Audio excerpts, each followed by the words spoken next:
अस्सलाम वालेकुम, मैं हूं एजाज महीउद्दीन और आज हम पढ़ने वाले हैं क्लासिफिकेशन ऑफ एलिमेंट्स। ये है क्लास 10th और पार्ट 1। ठीक है, तो क्लासिफिकेशन ऑफ एलिमेंट्स के बारे में आज हम इस वीडियो में पढ़ने वाले हैं। सो क्लासिफिकेशन ऑफ एलिमेंट्स क्यों किया गया, क्या रीजंस है, ठीक है, उसको समझेंगे। सबसे पहले एक सवाल आता है माइंड में, what is classification of elements. Classification of elements क्यों किया गया, क्यों जरूरी है। अब इसका जो आंसर है, what is the classification of elements. Classification मतलब अरेंज करना एलिमेंट्स को। सो आंसर है कि क्लासिफिकेशन ऑफ एलिमेंट्स जो हुआ, classification of elements is the process, एक ऐसा प्रोसेस है ऑफ ग्रुपिंग एलिमेंट्स। एलिमेंट्स को ग्रुप करने का एक प्रोसेस, एलिमेंट्स को ग्रुप करने का एक प्रोसेस। किस तरीके से ग्रुप किया गया, based on their similar properties to make their study easier and more systematic। यहाँ पे जो हम पढ़ रहे हैं क्लासिफिकेशन ऑफ एलिमेंट, ये क्यों किया गया, एलिमेंट्स को क्लासिफाई क्यों किया गया। जब हम कोई चीज को अरेंज करते हैं तो उसका हमें बहुत ज्यादा फायदा होता है। वैसे ही हमने यहाँ पे एलिमेंट्स को अरेंज किया। किसको अरेंज किया, एलिमेंट्स को। और एलिमेंट्स को जब अरेंज किया तो किस तरीके से अरेंज किया, बेस्ड ऑन सिमिलर प्रॉपर्टीज। और जब हमने एलिमेंट्स को अरेंज किया बेस्ड ऑन सिमिलर प्रॉपर्टीज, तो इससे एक फायदा हुआ कि हम उन्हें स्टडी कर सकते, स्टडी करना आसान हो गया और एक सिस्टमेटिक हमको वे भी मिल गया। तो classification of elements is a process of grouping elements, मतलब एलिमेंट्स को ग्रुप में अरेंज करना based on their similar properties to make their study easier and more systematic. ठीक है, तो ये था classification of elements. Why is classification important. अब एक सवाल आता कि जरूरत क्या है, वाई इज क्लासिफिकेशन इंपॉर्टेंट। ये जो क्लासिफिकेशन है इतना इंपॉर्टेंट क्यों है, क्योंकि देर आर, जो अभी प्रेजेंट अवेलेबल एलिमेंट्स हमारे पास है वो है 118 एलिमेंट्स। कितने एलिमेंट्स जिनको हम जानते, वो एलिमेंट्स कितने हैं, 118 एलिमेंट्स है। 118 elements are there as of now, there are 118 elements are there. Okay, उसके बाद next point, studying each one, हर एक को पढ़ना अलग अलग बहुत ज्यादा डिफिकल्ट हो जाता, राइट। इंडिविजुअली इज डिफिकल्ट, ठीक है, individually difficult. Okay, next third, classification. Okay, third classification, third is classification helps. Classification जब एलिमेंट्स का हुआ तो उसमें एक फायदा ये हुआ कि वी कैन अंडरस्टैंड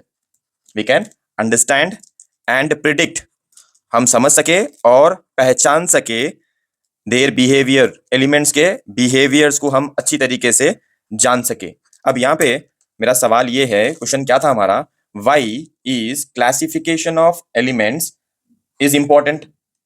बिकॉज एक तो पहली बात है, there are 118 known elements, 118 elements है जिनको हम एट प्रेजेंट जानते, ठीक है। स्टडिंग ईच वन इंडिविजुअली, हर एक के बारे में अलग अलग पढ़ना बहुत ज्यादा डिफिकल्ट है, इसीलिए क्लासिफिकेशन इंपॉर्टेंट है। और क्लासिफिकेशन से एक फायदा ये हुआ कि हम समझ सके और पहचान सके एलिमेंट्स के बिहेवियर को, ठीक है। ओके, नेक्स्ट अब क्या करेंगे, थोड़ा हिस्ट्री में जाएंगे, भाई हुआ क्या, ये एलिमेंट्स को क्या क्या करे अब तक, पहले कौन आए थे, पहले कौन क्या बोले और अब क्या बोल रहे हैं, वो सब अपन समझेंगे। मतलब अपन हिस्ट्री में जा रहे हैं उसकी, ठीक है। हिस्टोरिकल क्या बैकग्राउंड है वो देखेंगे, हिस्टोरिकल बैकग्राउंड क्या है वो देखेंगे, ठीक है। हिस्टोरिकल बैकग्राउंड, अभी जो हिस्टोरिकल बैकग्राउंड मतलब एलिमेंट्स को क्लासिफाई करना कहां से शुरू हुआ।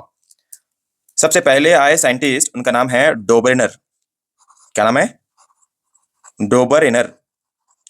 डोबरेनर्स, इनका नाम बोला गया कि डोबरेनर, डोबरेनर ट्रायड्स, डोबरेनर ट्रायड्स।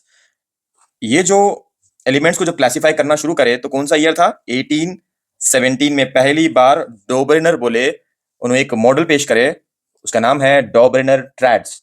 कब? 1817 में। क्या क्या करे इन्होंने इसमें? उन्होंने क्या करे?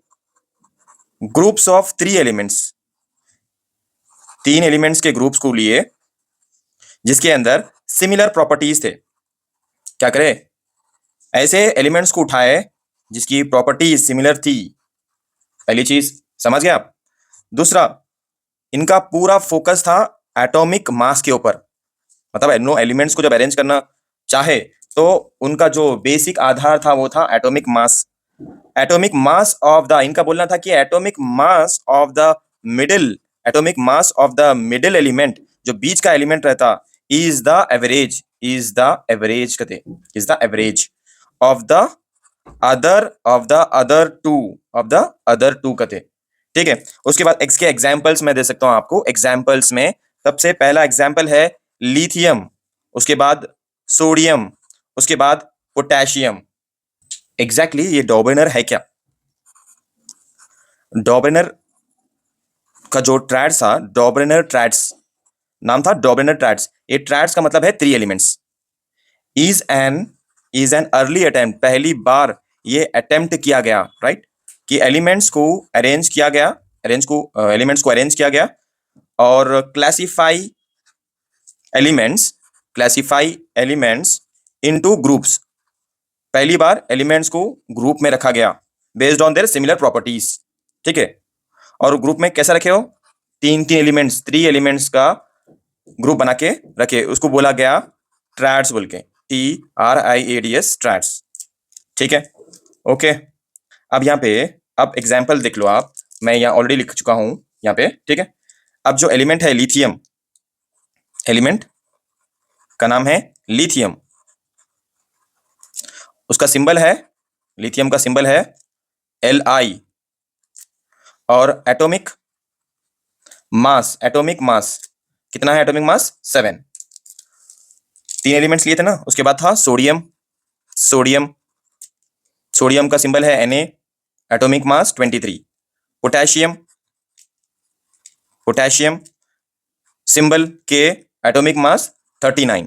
अब यहाँ पे अगर आप इन लोगों को यहाँ साइड में कर लेंगे अपन, ठीक है, यहाँ पे साइड में करेंगे कि ये 3 एलिमेंट जब लिए तो क्या देखे उन्होंने? ये जो फर्स्ट एलिमेंट है लिथियम, ठीक है, प्लस लास्ट एलिमेंट पोटेशियम, जब इन दोनों को आप ऐड करके डिवाइड करेंगे, मतलब एवरेज निकालेंगे इन दोनों का, तो दोनों को ऐड करने के बाद हो गया ये 46 डिवाइडेड बाई 2। अगर इसको कैंसिल करेंगे सो 2 1 जा 2 2 जा 4 2 3 जा 6। ठीक है। ओके। 2 2 2 जा 4 2 3 जा 6। सो 23 क्या है? 23 is the average which is the atomic mass of sodium. तो यहां पे देखो 23 आया बीच में, ये था atomic mass of the sodium, जो मिडिल में एलिमेंट है उसके हिसाब से। मतलब अगर आप लिथियम और पोटेशियम इन दोनों का एवरेज निकालेंगे तो बीच वाले का एटॉमिक मास निकल के आता। देखो आप क्या निकल के आया? 23 एटॉमिक मास निकल के आया। तो इस तरीके से जो डॉबरेनर है एलिमेंट्स को अरेंज करे थे। डॉबरेनर के बाद जो एलिमेंट्स को क्लासिफाई करने के लिए जो नेक्स्ट साइंटिस्ट है उनका नाम है न्यूलैंड्स लॉ ऑफ ऑक्टेव्स। ये जो मॉडल पेश करे 1866 में क्लासिफाई करे एलिमेंट्स को बेस्ड ऑन एटॉमिक मास। याद रहे, डॉबरेनर भी एटॉमिक मास के ऊपर तवज्जो देके एलिमेंट्स को अरेंज करे, और न्यूलैंड्स भी क्या करे? एटॉमिक मास को तवज्जो देके, मतलब इंपॉर्टेंट जो क्लासिफाई जब कर रहे हैं तो मेन क्राइटेरिया क्या था इनका? Atomic mass. न्यूलैंड का भी वही है और डॉबरेनर का भी वही है, राइट। एटॉमिक मास के ऊपर बेस करके एलिमेंट्स को क्लासिफाई करें इन द ईयर 1866। इनका बोलना था कि एवरी 8th एलिमेंट, हर एक जो 8th एलिमेंट है, शो करता properties similar to first one, जो पहला नंबर 1, जैसे कि मान लो 1 2 3 4 5 6 7 8। इनका बोलना था कि ये जो 8th एलिमेंट है इसके जो प्रॉपर्टीज है ये सिमिलर रहते फर्स्ट एलिमेंट के प्रॉपर्टीज के बराबर रहते। मतलब 8 एलिमेंट और फर्स्ट एलिमेंट के प्रॉपर्टीज सेम सेम रहते हैं बोले नो। इसीलिए ऑक्टेव्स यहाँ दिख रहा ना आपको, ऑक्टेव्स मतलब एलिमेंट्स को अरेंज करना ग्रुप में, 8 एलिमेंट्स का इस्तेमाल करना, 8 एलिमेंट्स को ग्रुप में अरेंज करना, उसको बोले 8 को क्या बोलते हैं, ऑक्टेव्स बोलते हैं। डन। ओके, दूसरा पॉइंट जो हमारे लिए इंपॉर्टेंट था, worked only up to calcium, लेकिन इन्हों कहां तक इस मॉडल को लेके गए, कौन से एलिमेंट तक अरेंज कर सके इन्हों, अप टू कैल्शियम, बस सिर्फ कैल्शियम के पास तक इनका जो ये कॉन्सेप्ट है चल सका, उसके बाद ये उसके बाद के एलिमेंट्स के आगे एक्सप्लेन नहीं कर सके या क्लासिफाई नहीं कर सके। ठीक है, तो न्यूलैंड का बोलना था कि ऑक्टेव्स में अरेंज करेंगे एलिमेंट्स को इन द ईयर 1866, और 8 जो 8 एलिमेंट था उसकी जो प्रॉपर्टीज थी वो सिमिलर थी फर्स्ट एलिमेंट के प्रॉपर्टी, मतलब 8 एलिमेंट की property similar to first element. ठीक है, लेकिन कैल्शियम तक ही इस तरीके से एलिमेंट्स को क्लासिफाई कर चुके, उसके आगे एलिमेंट्स को क्लासिफाई नहीं करे। Calcium is the last element जहां तक ये एलिमेंट्स को अरेंज कर सके। उसके बाद फिर नेक्स्ट साइंटिस्ट आया, उनका नाम है उनका मेंडेलीफ। Mendeleev periodic table. अब इनो भी आए और इनो भी एक टेबल बने, मेंडेलीफ आए और एक पीरियोडिक टेबल बनाए इनो भी। ठीक है, इनका नाम क्या है, मेंडेलीफ पीरियोडिक टेबल। इनका टेबल कब आया था, मेंडेलीफ पीरियोडिक टेबल आया था 1869 में। ठीक है, अब इनका जो मेन क्राइटेरिया है एलिमेंट्स को क्लासिफाई करने का, वो भी बेस्ड ऑन एटॉमिक मास, लेकिन खास बात यहां पे है based on increasing atomic mass. तो इन्होंने बोले नहीं नहीं, एटॉमिक मास के असेंडिंग ऑर्डर में अरेंज करेंगे बोले नो। ठीक है, इंक्रीजिंग एटॉमिक मास के बेस पे एलिमेंट्स को क्लासिफाई कर सकते हैं बोले नो मेंडेलीफ। थोड़ा गुस्सा बहुत ज्यादा इनका मॉडल बहुत हेल्पफुल था, क्योंकि जैसा बोले इनका एक जो कॉन्सेप्ट था, इसी कॉन्सेप्ट को देख के नेक्स्ट मॉडल जो आया एलिमेंट्स को क्लासिफाई करने में बहुत ज्यादा हेल्पफुल हुआ। तो मेंडेलीफ एक्चुअल में बोले कि based on increasing atomic mass, आगे जाके ये एटॉमिक मास चेंज होकर एटॉमिक नंबर हो गया, लेकिन इनका ये जो कॉन्सेप्ट था बहुत इंपॉर्टेंट था। उसके बाद इनका बोलना था कि left gaps for undiscovered elements. ठीक है, left gaps for undiscovered elements. क्या करे, जो टेबल बनाया उस टेबल में क्या करे, गैप्स छोड़ दिए, एम्प्टी स्पेस छोड़ दिए। अगर इन फ्यूचर में अगर कोई एलिमेंट अगर जो डिस्कवर हुआ तो उसको अपन वहां पे प्लेस कर सकते हैं, बल्कि स्पेस छोड़ दिए। ठीक है, तो गैप छोड़ना इनका बहुत इंपॉर्टेंट पार्ट था। और कुड प्रिडिक्ट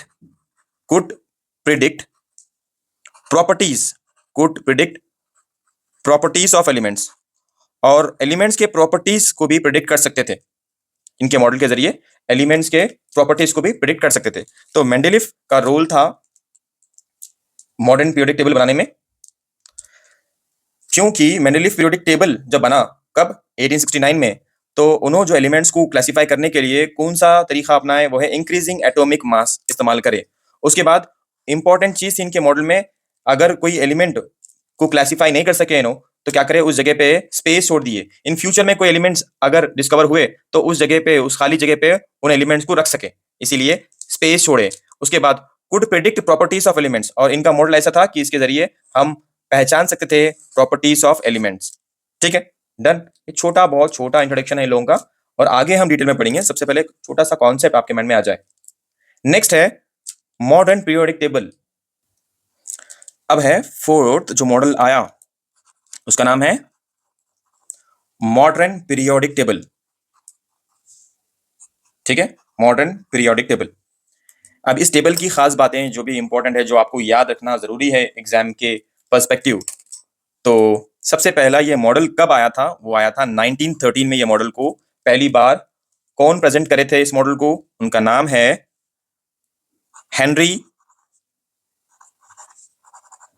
हेनरी मोस्ले। ठीक है, हेनरी मोस्ले पहली बार मॉडर्न पीरियोडिक टेबल को प्रेजेंट करे इन द ईयर 1913। उसके बाद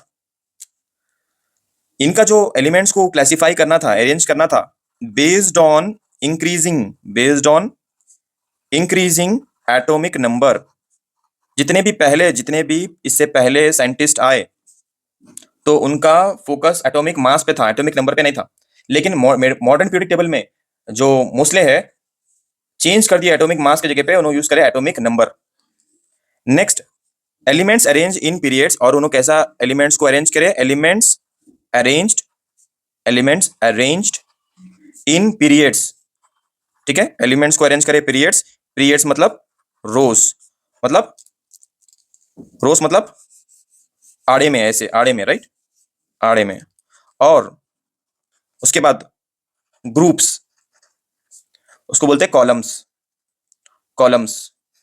तो एलिमेंट्स को अरेंज करे पीरियड्स में और ग्रुप्स में, पीरियड्स मतलब रोज और ग्रुप्स मतलब कॉलम्स में अरेंज कर लिए। मोस्ट, सबसे ज्यादा एक्सेप्टेड था ये, और आज भी वाइडली यूज्ड टेबल है ये, आज तक भी इस टेबल का इस्तेमाल हो रहा, ठीक है, आज तक अभी भी इस टेबल का इस्तेमाल हो रहा। इसको बोले मॉडर्न पीरियोडिक टेबल। कब आया था? 1913 में। इंट्रोड्यूस कौन करे? हेनरी मोसले। इनका जो बेस्ड ऑन ये जो एलिमेंट्स को इसमें क्लासिफाई करे बेस्ड ऑन एटॉमिक नंबर, इससे पहले जितने भी मॉडल्स है वहां पे एटॉमिक मास था। उसके बाद elements arrange in periods and groups में एलिमेंट्स को अरेंज करे। उसके बाद most accepted and widely used table है ये। एलिमेंट्स को अरेंज करने का बेस्ट तरीके से अगर टेबल एलिमेंट्स अरेंज हुए किसी टेबल में बोले तो वो है मॉडर्न पीरियोडिक टेबल। अब यहाँ पे मॉडर्न पीरियोडिक टेबल के थोड़े फीचर्स है। मॉडर्न पीरियोडिक टेबल के कुछ फीचर्स है। टेबल फीचर्स कौन से फीचर्स है वो देखेंगे। नंबर 1 फीचर है, इसमें 7 पीरियड्स है। 7 पीरियड्स। मॉडर्न पीरियोडिक टेबल में कितने पीरियड्स है? 7 पीरियड्स है। पीरियड्स मतलब हॉरिजॉन्टल में एलिमेंट्स अरेंज करे हुए हैं, या रोज में एलिमेंट्स को अरेंज करे। कितने हैं वो? 7 है। और टोटल 18 ग्रुप्स है इसके अंदर। How many groups? 18 ग्रुप्स। किस तरीके से अरेंज करे हुए हैं? वर्टिकली है, वर्टिकली कॉलम्स के अंदर अरेंज करे हुए हैं। और क्या फीचर्स है इसमें? जो एलिमेंट्स है, elements show gradual change in properties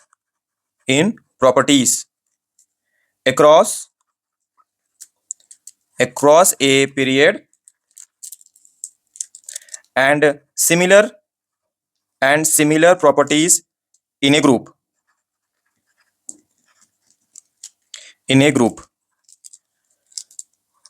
क्या बोला गया यहाँ पे?